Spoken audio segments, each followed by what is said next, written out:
మన ప్రభు అయిన యేసుక్రీస్తు నామములో మీ అందరికి కూడా వందనాలు. దైవజనులందరికీ కూడా పేరు పేరున వందనాలు తెలియజేస్తున్నాను. అదేవిధంగా పిల్లలకి మీ అందరికి కూడా ప్రత్యేకమైన వందనాలు. అన్నిటికంటే ముఖ్యంగా మా ప్రజ్ఞ జన్మదిన శుభాకాంక్షలు తనకి తెలియజేస్తున్నాను. చిరంజీవి ప్రజ్ఞకి జన్మదిన శుభాకాంక్షలు తెలియజేస్తున్నాను. సమయం 12 గంటల వస్తుంది. పొదుపుగా సమయాన్ని వాడుకుందాం. సమయాన్ని జాగ్రత్తగా సద్వినియోగం చేసుకుందాం. సహోదరులు, ఎక్కువ మాట్లాడను. నేను సమయాన్ని దృష్టిలో పెట్టుకొని వాక్యాన్ని ధ్యానం చేద్దాం. అందరూ కూడా వాక్యాన్ని తీసి ముందు పెట్టుకోండి. పైనుండి జన్మించుట అంశం ఏంటి? పైనుండి జన్మించుట. నికోదేము సన్హెద్రిన్ సభలో ఒక సభ్యుడు. సన్హెద్రిన్ సభ అంటే ఇప్పుడు సుప్రీంకోర్టు, భారతదేశం సుప్రీంకోర్టులో ఎంతమంది న్యాయాధిపతులు ఉంటారో, న్యాయాధిపతులు ప్రధాన న్యాయపతులు ఎట్లా ఉంటారో అలాగా యేసు ప్రభు సమయంలో సన్హెద్రిన్ సభ ఉండేది. ఆ సభలో 70 మంది ఉంటారు. ఆ 70 మందిలో ఒక వ్యక్తి ఎవరంటే నికోదేము. ఈ నికోదేము మా చరిత్ర ప్రభు దగ్గరికి వచ్చి అడిగాడు కదా, ప్రభువా, నువ్వు తండ్రి దగ్గర వచ్చినవని మాకు తెలుసు. నువ్వు దేవుని దగ్గర నుంచి రాబట్టే నువ్వు ఇన్ని సూచక్రియలు చేస్తున్నావని మేము ఎరుగుదు అన్నాడు. మేమంటే నా వెనక నుండి 69 మంది ఎరుగుదాం. మరి యేసు ప్రభుని ఎందుకు సొంత రక్షకుడిగా అంగీకరించలేకపోతున్నారు అని అన్నాడు కదా. నేను పరలోకంలో చేరాలంటే, పరలోకంలో నీ దగ్గర నేను ఉండాలి అంటే ఏం చేయాలి ప్రభు అని అడిగాడు. ప్రభు చెప్పాడు, ఒకరు క్రొత్తగా జన్మించితేనే కానీ దేవుని రాజ్యమును చూడలేడు, చేరలేడు. చూడండి, యోహాను సువార్త 3వ అధ్యాయము 3వ వచనం చదువుకుందాం.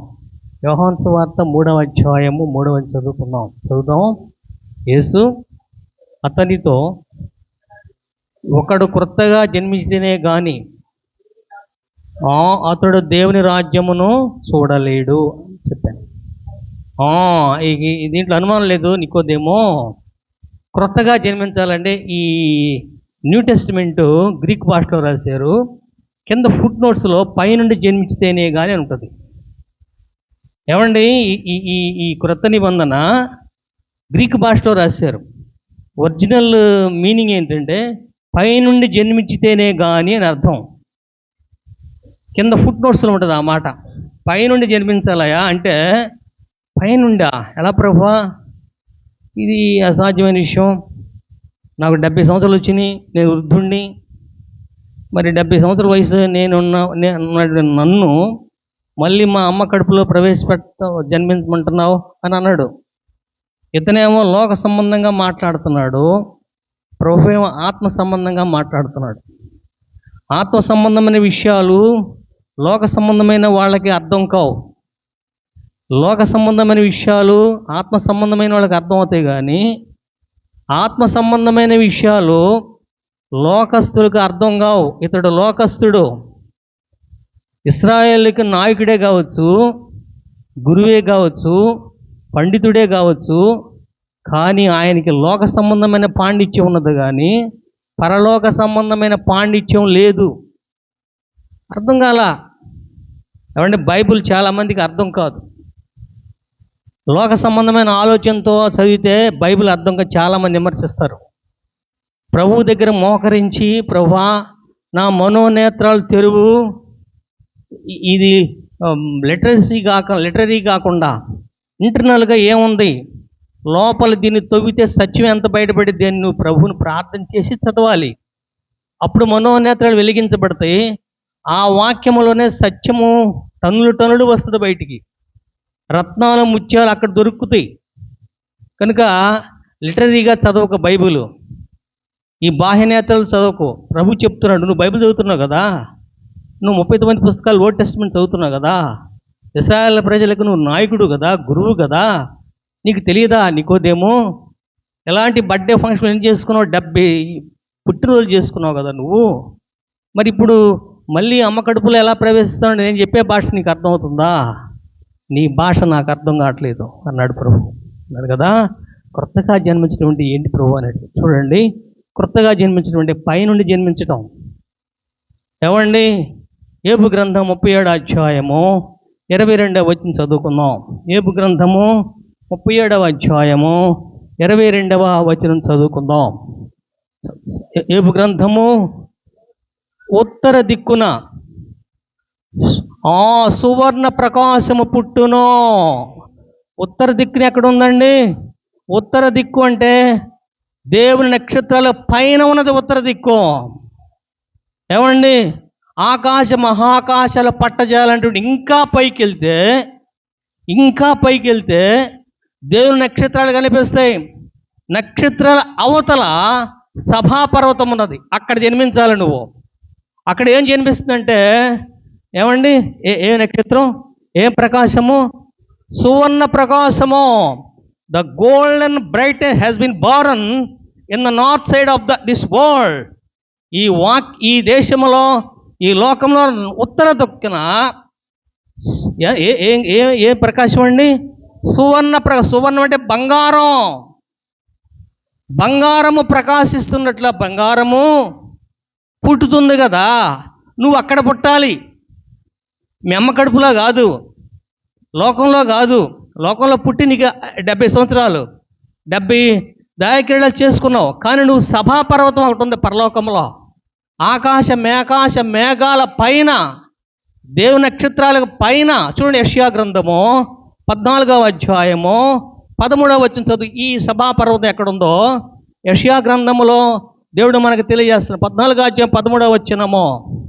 యెషయా గ్రంథము 14వ అధ్యాయం 13వ వచనము. నేను ఆకాశమునకు ఎక్కిపోదును, పైగా ఉత్తర దిక్కునున్న సభా పర్వతం మీద అని లూసిఫర్ అనుకుంది. నీకోది మీకు తెలియదు లూసిఫర్ ఏమందుకో తెలుసా? ఆకాశ మహాకాశాల కంటే పైన దేవుని సింహాసనం ఉన్నది కదా, నా తండ్రి సింహాసనము పైన ఉత్తర దిక్కున నేను ఉండాలని లూసిఫర్ అనుకుంది. అక్కడ మాకు కౌన్సిలింగ్ జరుగుతుంది. ఇక్కడ నీ సన్నిహిత సభ ఎలా జరుగుతుందో మాకు అక్కడ జరుగుతుంది. దేవుని సభ జరుగుతుంది. ఆ పర్వతం ఏంటంటే సభా పర్వతము. The mountain of the congregation has been established highest of the sky. ఆకాశ మహాకాశాల కంటే ఎంతో ఎత్తున ఉన్నటువంటి అక్కడ నువ్వు జన్మించాలి, అంతేగాని ఇక్కడ కాదు. అంటే ఆశ్చర్యం ప్రభువా. అంటే నువ్వు ప్రకాశించుతున్నటువంటి నువ్వు ఎలా జన్మిస్తావో తెలుసా? సువర్ణ ప్రకాశముతో ప్రకాశిస్తావు. నువ్వు ఎలా జన్మిస్తావో తెలుసా? నీ అరికాలు మొదలుకొని నడినెత్తి వరకు మొత్తం కూడా సువర్ణమే, బంగారం. అలా జన్మించాలి, అంతేగాని ఇక్కడ పట్టం కాదు. ఇక్కడ కాదన్నాడంట. యేసుప్రభు దగ్గరికి వచ్చానంట. మేము తూర్పు దిక్కున నక్షత్రాన్ని చూసామండి. ఆయన నక్షత్రానికి గుర్తండి, యాకోబులో నక్షత్రం ఉదయించును అని ధర్మశాస్త్రం చట్టం ఉందండి. దాన్ని మేము చదివామండి. చదివి దగ్గరికి వచ్చాము. యెరూషలేములో యేసుప్రభు పుట్టినట్టు మాకు ఎరుకే. అయితే ఎక్కడ పుట్టాడు అడిగితే హెరోదు అడిగాడు, ఎక్కడ పుట్టాడు అని అడిగాడు. ఆయన చెప్పిన మాట తెలుసా? తూర్పు దిక్కున పుట్టాడు. లోకరక్షకుడు తూర్పును పుడితే నీవు నేను ప్రతి విశ్వాసి సభాపర్వతములో, అమ్మో ఎంత గొప్ప పర్వతం అండి అది! సభాపర్వతము, దేవుని పర్వతము, తండ్రి కుమార పరిశుద్ధాత్మ దేవుడు ఉండే పర్వతము, సువర్ణ ప్రకాశంగా నువ్వు జన్మ. You must be born the golden brightness of the earth upon the north side of this creation. ఉత్తర దిక్కున బాగా జన్మించాలి నువ్వు. ఎంత గొప్ప మాట అండి. యేసుప్రభు పుట్టిన తూర్పు దిక్కున, లోకరక్షకుడు పుట్టిన తూర్పు దిక్కున, నీవు నేను ఆకాశ మహాకాశాల పైన ఉన్న సభాపర్వతము ఉత్తర దిక్కున ఉన్నది. అక్కడ నువ్వు జన్మించాలి. అక్కడ జన్మిస్తేనే నువ్వు పరలోకం చూస్తావు, పరలోకం చేరతావు, పరలోకంలో ప్రవేశిస్తావు. సహోదరుడా, నీ జన్మ ఎక్కడా? నీ పుట్టుక ఎక్కడా? యేసుపురు రక్త మాంసములు కలిగి పుట్టింది తూర్పు దిక్కున. లోకరక్ష పుట్టింది తూర్పు దిక్కున. సర్టిఫై చేస్తాను తూర్పు దేశపు జ్ఞానులయ. ఎక్కడ పుట్టాడండి, మీకు కొంచెం క్లూ ఇస్తావా, అడ్రస్ ఇస్తారా అని అడిగాడంట హేరోదు. చెప్పాడు, ఎక్కడో కాదండి, తూర్పు దిక్కున. మేము నక్షత్రాన్ని చూసామండి, నక్షత్రం అక్కడ తూర్పు దిక్కున పుట్టింది. కానీ ప్రతి క్రైస్తవుడు, ప్రతి విశ్వాసి, ప్రతి దేవుని నమ్ముకున్న ప్రతి పరిశుద్ధుడు ఎక్కడ పుట్టాలంటే మహాకాశాల పైన ఉత్తర దిక్కున. ఎట్లా పెట్టాలంటే ప్రకాశవంతమైన ఎలుగుతో నువ్వు ప్రకాశించు సహోదరుడా. నెప్పుకొద్దని అర్థం కాల, క్లాస్ ఇచ్చాడు. ఈ నికోదేముకి దేవుడు క్లాసే ఇచ్చాడు, కూర్చోబెట్టాడు, చెప్పాడు. అంత గొప్ప మాటలు. ఎంత గొప్ప మాట అంటే ప్రకృతి సంబంధమైన మనుషులకు ప్రలోక సంబంధమైన విషయాలు అర్థం కాల. అర్థమయ్యేటట్లుగా మనోనేతలు తెరిచినప్పుడంట అక్కడ చాటు చూడండి, ఆ సభాపర్వతం మీద ఎవరు ఉండారండి? తిమోతి రాసిన మొదటి పత్రిక 6వ అధ్యాయము 16వ వచనములో యేసు ఎట్లా ఉన్నాడో ఆ సభాపర్వతం మీద దేవుని వాక్యం మనకు తెలియజేస్తుంది. తిమోతి రాసిన మొదటి పత్రిక 6వ అధ్యాయం 16వ వచనం చదవండి. సమీపింపరాని తేజస్సులో ఆయన మాత్రమే వసించును, అమరత్వము గలవాడై ఉన్నాడు. మనుషులు ఎవడను ఆయన్ను చూడలేదు, చూడనేరడు. ఏమండి, నా తండ్రి అక్కడ ఎక్కడున్నా తెలుసా? నేను రాక మునుపు, ఈ భూమి మీదకి రాక మునుపు ఆ సభాపర్వతం మేము ముగ్గురు ఉన్నాం. తండ్రి, కుమారుడు అయిన నేను, పరిశుద్ధాత్మ దేవుడు. మమ్మల్ని సమీపించడానికి ఎవరి వల్ల కాదు, కేవలం క్రొత్తగా జన్మించితేనే నువ్వు అక్కడ సమీపిస్తావు. ఆ సువర్ణ ప్రకాశము నువ్వు కలిగి ఉంటేనే నువ్వు నీతి సూర్యుడు చూస్తావు. నా తండ్రి నీతి సూర్యుడు. తూర్పు దిక్కున కాదు నేను జన్మించి ఈ లోకంలో పుట్టడానికి తూర్పు దిక్కున పుట్టాను, లోకరక్షకుడిగా పుట్టాను. కానీ నువ్వు నేను పరలోకం వెళ్ళాలంటే మనకి అడ్రస్ ఏంటంటే సభాపర్వతాలు పుట్టాలి. సభాపర్వతాలు ఎలా ఉండాలి? నీ ఆకారం అరికాలు మొదలైనది సువర్ణ ప్రకాశంగా. ప్రకాశం అంటే ఏంటండి? Light. It is the ever lasting light. నిత్యమైన వెలుగులో నువ్వు పుట్టాలి. అంతేగాని లోక సంబంధంగా ఎన్ని బడ్డే చేసుకుని ఉపయోగం నీకోదేమో. ఏమైనా అర్థం ఉందా అంటే ఆయనకు అర్థం కాల. ఎలాంటి బోధకని ఎప్పుడు లేదు ప్రభువా, క్రొత్త బోధగా ఉంది. ఆకాశమా, లూసిఫర్ అనుకుంది ఒకసారి, నేను ఆకాశమునికి ఎక్కేదను, దేవుని పర్వతం మీద ఎక్కేదను, దేవుని నక్షత్రం పైగా నా సింహాసనమును ఏర్పరచుకోదునందు లూసిఫరు. వాడు ఆలోచన వచ్చింది కానీ అమలుపరచాలి. ఆలోచన మాత్రమే పాపం, వాడు అది నెరవేర్చలా. కానీ నేను నీకు చెప్తున్నాను, you must be born again in the mountain of ever lasting life in heaven. సహోదరుడా, నువ్వు క్రొత్తగా జన్మించావా? అప్పుడు ఎలా ఉంటావు? అమ్మాయి పుట్టింది, ఆ పాప శరీరం ఎలా ఉంటుంది? మనలాంటి రక్తమాంసాలు కలిగి ఉంటుంది. కానీ క్రొత్తగా జన్మించిన వాళ్ళు, సభా పర్వతములో పుట్టిన వాళ్ళు సువర్ణ ప్రకాశం కలిగి ఉంటారు. ఏమండి? సువర్ణ ప్రకాశము. It is ever lasting light. Ever lasting light. అంత గొప్ప మాట. యేసు ప్రభు వారు కూడా ఈ లోకానికి రాకముందు సభాపర్వతం తండ్రి రొమ్మును ఆనుకుని ఉండాడంట. ఆయన పాదాలు ఎలా ఉండి చూడండి ఒకసారి. ప్రకటన గ్రంథం 1వ అధ్యాయం 15వ చూడండి. యేసు ప్రభు ఎలా ఉన్నాడు? మరియమ్మ గర్భంలో పుడితే మనలాంటి రక్తమాంసం కలిగి ఉన్నాడు, కానీ వాస్తవానికి ఆయన సమీపింపరాని తేజస్సు కలిగిన దేవుడు. ఆయన పాదములో కొలిమిలో పుటము వేయబడిన మెరయుచున్న అపరంజిని పోలి ఉన్నది. నీవు నేను అపరంజిగా ఉండాలి. నీవు నేను అపరంజిగా ఉండండి. అరికాలు మొదలునండి మొత్తం from the every mountain has been lighted in the everlasting light in the heaven. ఏమండి? అది పర్వతము, సభాపర్వతము. అక్కడ తండ్రి, నేను, పరిశుద్ధాత్మదేవుడు నివసిస్తున్నాడు. అక్కడ ఇద్దరిని వదిలిపెట్టాడు. వచ్చాను, నేను రక్తమాంసములు కలిగి పుట్టాను. నీలాంటి నా రక్తమాంసాలకు పుట్టాను. రక్తమాంసం కలిగిన వాళ్ళకి భాష అర్థం కాదు. నువ్వు క్రొత్తగా జన్మించితేనే పరలోక విషయాలు అర్థం అవుతాయి. యూట్యూబ్లో చూస్తాం కదా, చాలామంది బైబిల్ని లిటరరీగా అర్థం చేసుకో, లిటరరీగా అక్షరాలంకారం చదివి అది అలా ఉందండి, ఇది ఎలా ఉందండి అని విమర్శిస్తారు. అలాంటి వాళ్ళకి మనం ప్రార్థన చేసి మనోన్నతిని తెరవబడాలని ప్రార్థించాలి. సహోదరుడా, నీ మనోన్నత తెరవబడ్డాయా? అపరంజి అంటే ఏంటండి? బంగారాన్ని, రా మెటీరియల్ని అండ్ ముడి బంగారాన్ని 7 సార్లు పుటం వేయాలి, బాగా కాల్చి పుటం వేయాలి, దాంట్లో ఏ మలిని ఉండదో. అలాంటి పాదాలు కలిగిన ఆయన సభాపర్వతం మీద తండ్రితోనూ కుమారుడైన యేసుక్రీస్తు పరిశుద్ధాత్మ నివసిస్తున్న ఆ ప్రాంతంలో, ఆ పర్వతంలో నువ్వు జన్మించాలి, నేను జన్మించాలి. అప్పుడు నీ ఆకారం ఎలా ఉంటుందంటే సువర్ణ ప్రకాశము. ప్రకాశం అంటే లైట్. మీ ప్రభు ఏం చెప్పాడు? మీరు లోకమునకు వెలుగై ఉన్నారు. ప్రతి క్రైస్తవుడు, క్రొత్తగా జన్మించిన ప్రతి క్రైస్తవుడు ప్రకాశవంతంగా, ఏ ప్రకాశం అండి అది? సువర్ణ బంగారం ఎరుగుతుంది కదా, సువర్ణ ప్రకాశంతో నువ్వు ఉండాలి. అప్పుడు నువ్వు పరలోకంలో చేరతావు, పరలోకంలో చూస్తావు.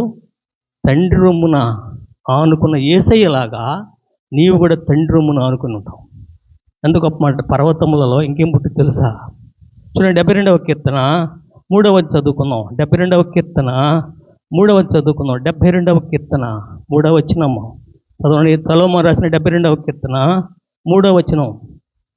నీతిని బట్టి పర్వతములను చిన్న కొండలను ప్రజలకు నెమ్మది. ఇప్పుడు the peace has been born to those people who are the righteousness of God. దేవుని శ్వాసము పరిమాణం, నువ్వు అలా ఉండాలి. ఇక్కడ అన్ని ప్రాబ్లమ్సే, నలుదిక్కుల స్వాదనలే, నలుదిక్కుల ప్రాబ్లమ్సే. క్రీస్తునందు ఉన్నవాళ్ళు పరలోకంలో నెమ్మది పొందుతారు. ఏమండి, లాజరు ఎక్కడ పొందాడు? లాజరు అంటే బయట కూర్చొని, ఆ ధనవంతుడి గేటు దగ్గర కూర్చొని వాక్యం చదువుకుంటా ఉన్నాడంట. వాక్యం చెప్తున్నాడు, దైవజనులు వింటా ఉన్నాడంట. ఆ శరీరంలో పస కారుతున్నాడు, పస్స. ఆ వీధి కుక్కలను వచ్చి ఆయన పసను నాకుతున్నాయి అంట. నాకుతుంటే సమ్మగా ఉందంట. అప్పుడు దేవుడిని మహింపరిచాడంట. ఆ సమ్మగా ఉన్నప్పుడు దేవుని వాక్యం విన్నాడంట. ధనవంతుడి ఇంటితో ఎంతమందో ప్రవక్తలు వచ్చి వాక్యం చెప్తే విన్నాడంట. వాక్యాన్ని దాచిపెట్టుకున్నాడంట. ఈ లోకంలో అతనికి నెమ్మది లేదు, కానీ పరలోకంలో అబ్రహాము రొమ్మున ఏం పొందుతున్నాడండి? అతడు నెమ్మది పొందుచుండెనో. ఏమండి, అబ్రహాము రొమ్మున నెమ్మది పొందుతున్నా నీవు. ఏమండి, సభాపర్వతం మీద జన్మించిన నీవు, సభాపర్వతంలో నెమ్మది పుట్టిద్ది. సభాపర్వతంలో ఏమని? ప్రకాశవంతమైనటువంటి బంగారం లాంటి ప్రకాశిస్తుంది. అక్కడ నువ్వు జన్మించాలి, అంతే. ఈ లోకంలో కాదు. ఏమండి, నీకోదేం అర్థమవుతుందా? అర్థమవుతుంది ప్రభువా. అయితే నువ్వు వెళ్ళి సన్నిహిత సభలో 70 మంది ఉన్నారు కదా, వాళ్ళందరూ సువార్త అన్నాడు. నీ కుటుంబానికి చెప్పుకో, అది గొప్ప ఆస్తి. అంతటితో ఊరుకోవద్దు. నువ్వు వెళ్ళి 70 మందికి వాక్యం చెప్పంటే సన్నిహితుడు సభలో వాళ్ళు అందరూ చెప్పేశాడు నీకోదే. ఏమండి, లోక సంబంధమైన జన్మ కాదు. ఇప్పుడు యేసుప్రభు వయసు ఎంత అండి? 33 సంవత్సరాల 6 నెలలు. ఆయనకి వయసుకి లిమిట్ లేదు. ఆయన సంవత్సరములకు మితి లేదు. కానీ నీలాంటి నాలాంటి రక్తమాంసములు కలిగి మరియమ్మ కడుపున జన్మించాడు. ఆయనకి ఒక పీరియడ్ ఉంది, 33.5 సంవత్సరాలు బతకాలి ఈ లోకంలో. అప్పుడు ఆయుష్ పెరుగుతుందా తగ్గుతుందా? ఏమండి, 33 సంవత్సరాలు 6 నెలలు రోజులు గడిచే కొన్ని ఆయుష్ పెరిగిద్దా తగ్గిద్దా? నెలంబరం ఆయుష్ పెరిగిద్దా తగ్గిద్దా? నా వయసు 70 సంవత్సరాలు నేను బతకాలి, నాకు ఇప్పుడు 50 సంవత్సరాలు ఆయుష్ తగ్గిందా పెరిగిందా? తగ్గిపోయిద్ది. లోక సంబంధమైనటువంటి ఆయుష్ తగ్గిపోయిద్ది. కానీ పరలోక సంబంధమైన కొత్తగా జన్మించిన ఆయుష్ పెరిగిపోయిద్ది. యుగాలు పెరిగిపోయిద్ది, తరతరాలు పెరిగిపోయిద్ది. అక్కడ నువ్వు జన్మించాలి. ఏమంటే యేసు ప్రభు వారు వయసు ఆయన సంవత్సరములకు మితి లేదు. అంత అనంత అడైనడు యేసుక్రీస్తు మరియమ్మ గర్భాన్ని జన్మిస్తే ఆయన లిమిటెడ్ అయిపోయింది ఆ వయసు. అన్నాడు కదా పేతురు, నేను నా తండ్రి దగ్గర వెళ్ళవలసిన సమయం వచ్చింది, సభాపర్వతం దగ్గర వెళ్ళవలసిన సమయం వచ్చింది, నువ్వు వెళ్ళి పలానా గదిలో పలానా వ్యక్తి దగ్గరికి వెళ్తే అక్కడ గది ఉన్నటువంటి చూపిస్తాడు, అక్కడ పస్కా సిద్ధపరచన్నాడు. నా సమయం అయిపోయింది. ఏమండి, మన శరీర సంబంధమైన పుట్టుక తరిగిపోయింది, ఆత్మ సంబంధమైన పుట్టుక పెరిగిపోయింది. ఏమండి, నువ్వు క్రొత్తగా జన్మించిన అనుభవం నీకున్నదా? అయితే నీ శరీరం ఎలా ఉంటుందో తెలుసా? విలాప వాక్యములో 4వ అధ్యాయము 7వ చదవండి ఒకసారి. విలాప వాక్యములో 4వ అధ్యాయము 7వ చదవండి. మన శరీరం ఎలా ఉంటుందండి? పరలోకములో సువర్ణ ప్రకాశముగా ఉంటుంది. దాని గనులు హిమము కన్నా శుద్ధమైన వారు, వారి పాల కంటే తెల్లని వారు. They is white then milk. The white శరీర ఎంతండి గొప్ప అండి. వారు దేహకాంతి నీలము వంటిది. నికోదేముకి ఇప్పుడు అర్థమైంది. క్రొత్తగా జన్మించితే, సభాపర్వతంలో నువ్వు జన్మించితే నువ్వు సువర్ణ ప్రకాశంగా ఉంటావు. రెండవది నీ ఆకారం పాల కంటే తెల్లనిది. మూడవది నీ దేహకాంతి ఎలాంటిదండి? ఎంత గొప్ప సౌందర్యం అండి. నీలము, స్వచ్ఛమైన పరలోకపు నీలము.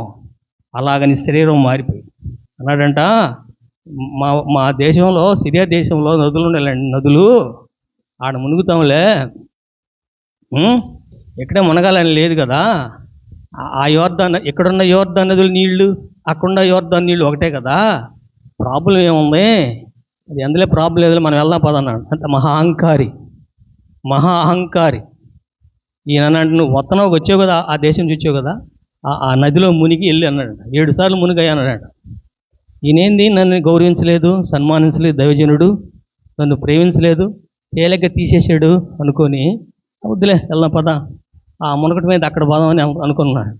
తప్పకుండా శాకుడు అన్నాడు, అయ్యా మనం ఇన్ని డబ్బులు తీసుకొని, ఇంత బంగారం తీసుకొని, ఇన్ని గుడ్డలు తీసుకొని, ఇన్ని కానుకలు తీసుకొని వచ్చాం కదా, మనం అవమానంతో పోతే మన ఊరోళ్ళు అందరూ అడుగుతారు కదా, ఒక్కసారి మునుగుదాం ప్రభు చెప్పిన మాటని.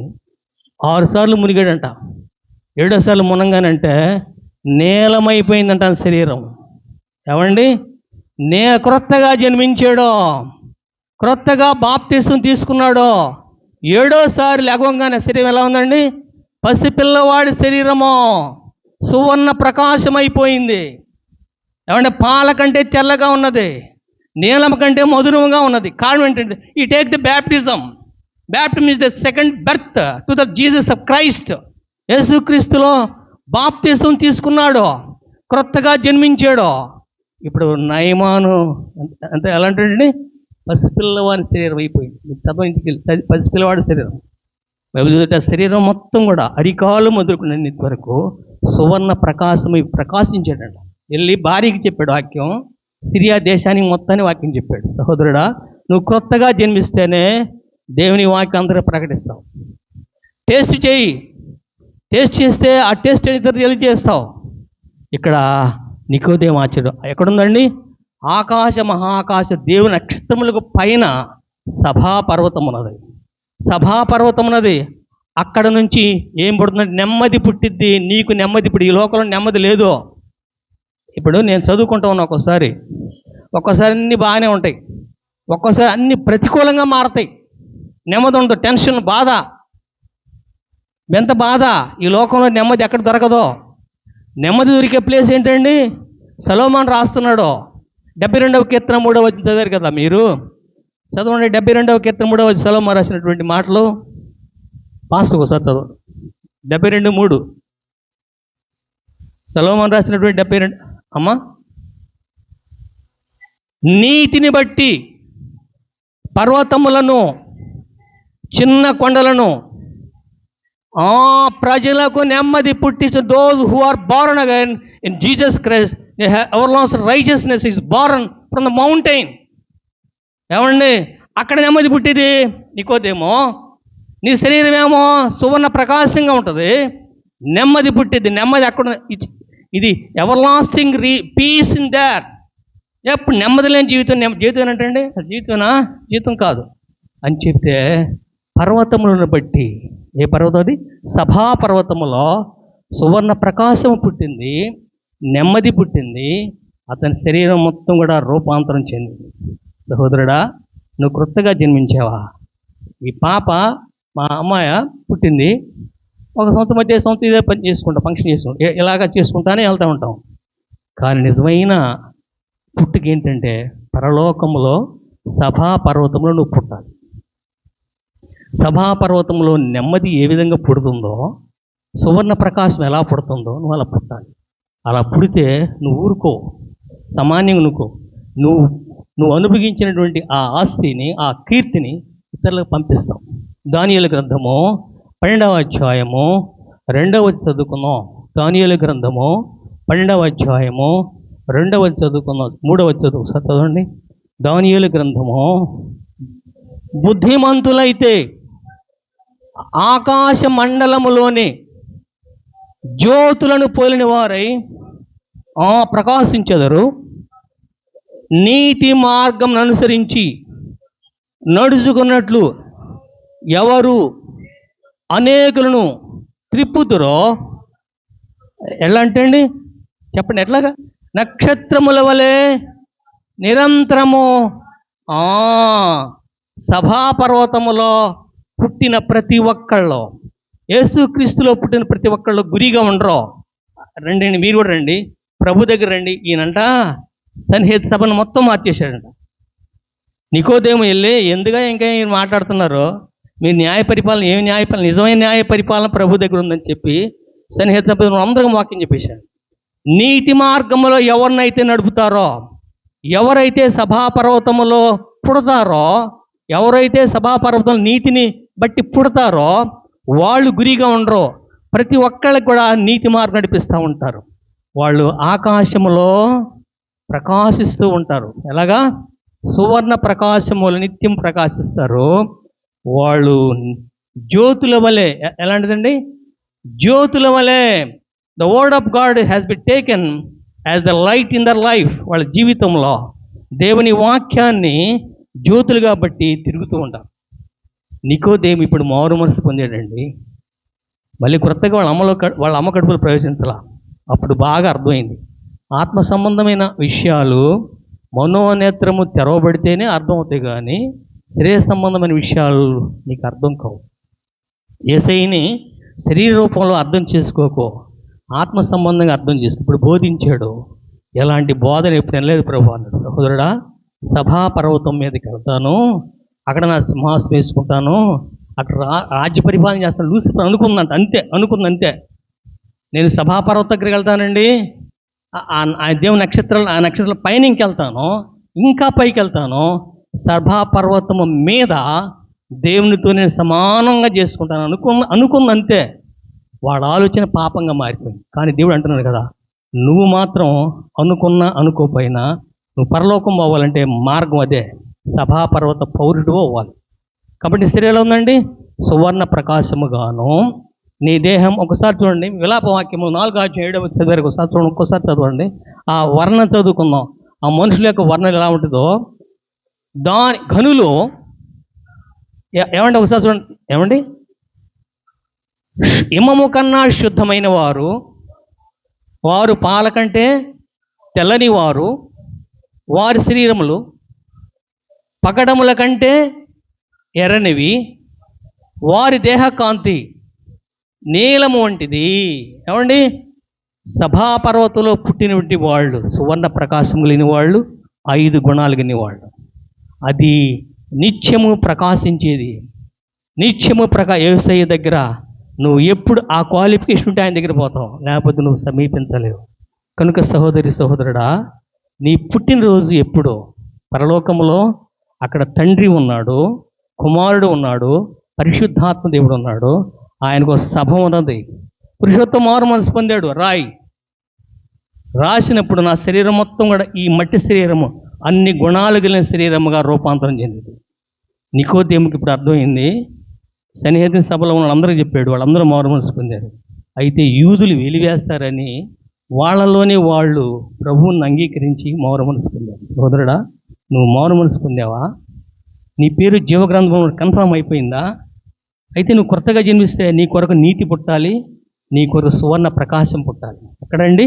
పరలోకములో సువర్ణ ప్రకాశం. ఈ లైట్ కాదండి, ఈ ఆర్టిఫిషియల్ కరెంట్ కాదు, సువర్ణ ప్రకాశం. దేవుడు పరిశుద్ధాత్మ దేవుడు రాయించిన మాట సువర్ణము అంటే ఇంగ్లీష్ బైబిల్లో ఉంది కదా, 7 సార్లు పుటము వేయబడినటువంటి అపరంజిలాగా నువ్వు ఉంటావు పరలోకంలో.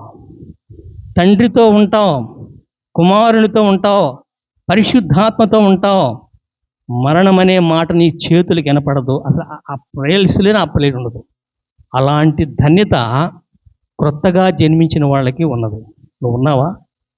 ఏమండి, ప్రభువుని నమ్ముకోకుండా, మారు మనసు పొందకుండా, యేసయ్యని సొంత రక్షకుడు అంగీకరించకుండా ఏదో జీవిస్తున్నాం కదా అనుకుంటే నువ్వు చనిపోయిన మరుక్షణమే కళ్ళు తెరిచేది నరకంలో.